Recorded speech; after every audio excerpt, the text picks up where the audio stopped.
Welcome back to LCP Digital Learning. Today I've got a couple tips that are really going to help increase your presentation abilities on your iPad. So let's jump right in. So as you'll see on my iPad, I'm in Settings. On the left hand side, you want to make sure that you go into General.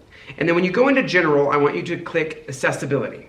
Okay? When you're in Accessibility, the two things that I want you to turn on, number one, very top under Vision, you're going to click Zoom and make sure that that zoom is toggled on. Now the reason that I want this is 3-finger tap, tap, tap, okay? And then I can touch this little white bar right here 2 times, so tap, tap.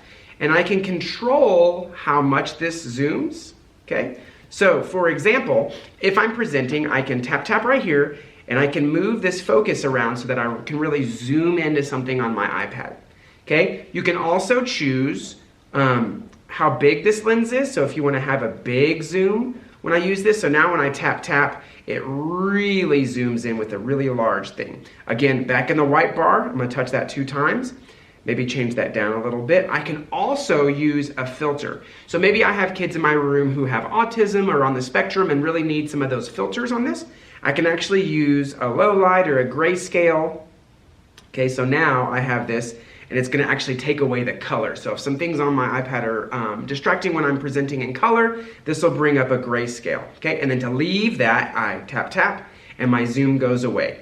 All right, so if I wanted to show my kids an app, tap tap, I can zoom this in right here. I can even change back the color to none, and maybe I want to resize that lens to be a little bit more this size. So now I can really hone in on something I want to show them, okay? Number 2 that I want you to choose, so I'm gonna tap, tap back out of this zoom, go back into your settings. All right, so General, Accessibility, and then I want you to scroll just a little bit into Interaction, and I want you to look over at Assistive Touch.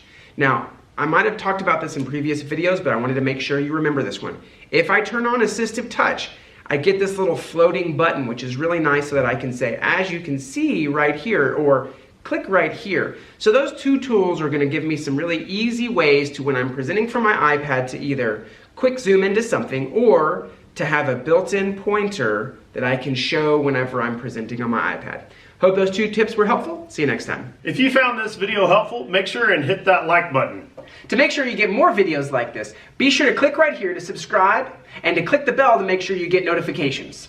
If you'd like to submit a topic or concept for future videos, there's a link in the description down below. And if you're looking for more digital learning tips and tricks, make sure to follow us on Twitter.